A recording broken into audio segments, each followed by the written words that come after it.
आपल्या सर्वांकरता अतिशय आनंदाची गोष्ट आहे की आपलं संघटन पर्व पूर्ण करत आपण प्रदेश अध्यक्षांच्या निर्वाचनाची प्रक्रिया ही पूर्ण केली आणि आपल्यातलेच कार्यकर्ता म्हणून ज्यांना वर्षानुवर्ष आपण ओळखतो ते रवींद्र चव्हाण आज महाराष्ट्र भाजपचे अध्यक्ष झाले आहेत।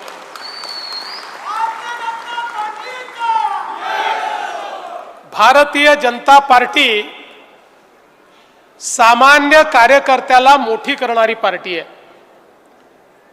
या ठिकाणी सगळ्या प्रदेश अध्यक्षांचे फोटो लागले आहेत।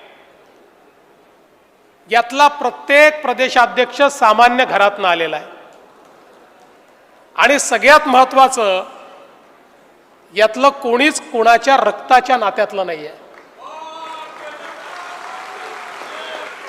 भारतीय जनता पक्षामध्ये आमचं नातं हे परिवाराचं नातं आहे, आमचं नातं आहे हिंदुत्वाचं नातं आहे, आमचं नातं आहे भारतीयत्वाचं नातं आहे। हे याकरता सांगतो की देशामध्ये 99% पक्षांमध्ये आपण जर बघितलं तर एकाच परिवारातले लोक अध्यक्ष होतात। त्या ठिकाणी रक्ताच्या नात्याशिवाय तुम्हाला पार्टीचं प्रमुख होता येत नाही।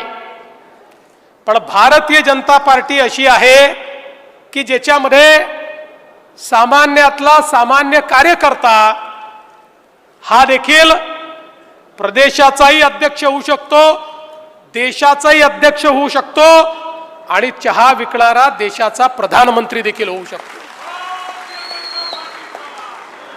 रवींद्र चव्हाण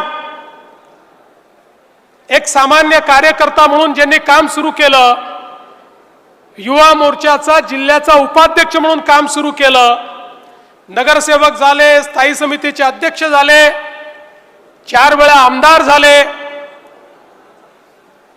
भाजपचे महामंत्री झाले आणि आज भाजपचे अध्यक्ष म्हणून त्यांनी कार्यभार स्वीकारलाय। माझ्यासोबत मंत्रिमंडळामध्ये राज्यमंत्री म्हणून आणि नंतर मंत्री म्हणून त्यांनी काम केलं।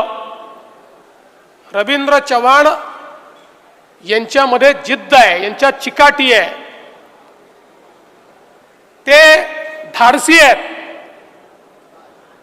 आणि सगळ्यात महत्त्वाचं असं आहे की आज मला अनेक लोक भेटले आणि त्यांनी मला त्या ठिकाणी आपली भावना प्रगट केली की इतके वर्ष आम्हाला वाटायचं की एकतरी कोकणी प्रदेशाध्यक्ष भाजपचा झाला पाहिजे। आमच्या कोकणात एकही भाजपचा प्रदेशाध्यक्ष झालेला नाही। ती कमतरता देखील रवींद्र चव्हाणांनी भरून काढली आणि आज एक आमचा कोकणातला नेता हा भाजपचा प्रदेशाध्यक्ष झाला। गेल्या अनेक वर्षांमध्ये दिलेली जबाबदारी काटेकोरपणे पूर्ण करणं, 24 तास पक्षाला वाहून नेणं, क्षण पक्षाचा विचार करणं, ज्यांच्या डोक्यामध्ये 24/7 भाजपच आहे असे रवींद्र चव्हाण आहेत। आणि म्हणून मला विश्वास आहे की त्यांच्या नेतृत्वात भारतीय जनता पार्टी अधिक वेगाने या ठिकाणी विस्तार करेल।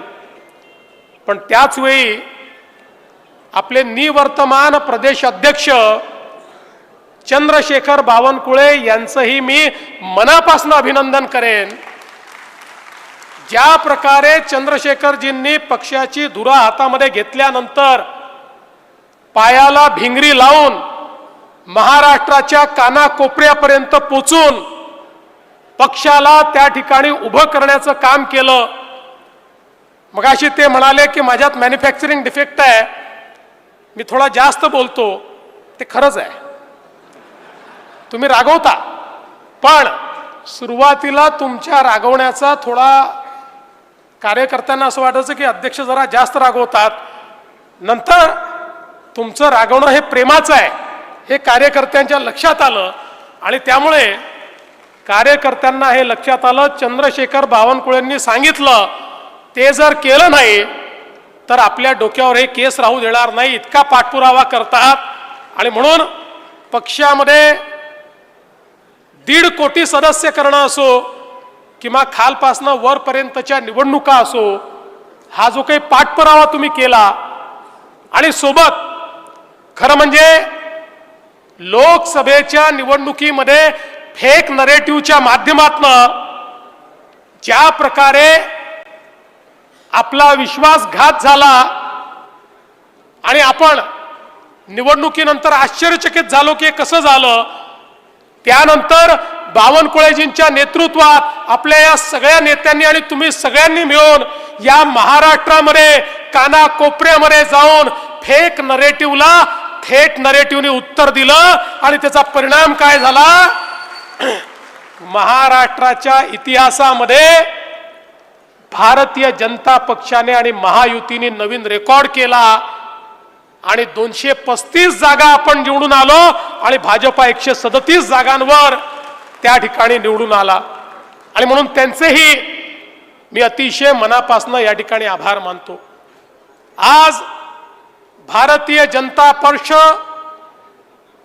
माननीय नरेंद्र मोदीजींच्या नेतृत्वात जगातला सगळ्यात मोठा पक्ष आहे आणि ज्या प्रकारे आपले नेते मोदीजी यांनी वैश्विक नेतृत्व तयार केलं आहे. मगाशी आपण पाहत होतो अटल बिहारी वाजपेयीजींचं ते भाषण आपल्याला पाहायला मिळालं, ज्यामध्ये त्यांनी सांगितलं पार्टी आएगी जाएगी, सरकारें बनेगी बिगड़ेगी, लेकिन ये देश रहना चाहिए, मेरा लोकतंत्र रहना चाहिए. या विचारांना समर्पित होऊन या देशामध्ये गेल्या 11 वर्षांमध्ये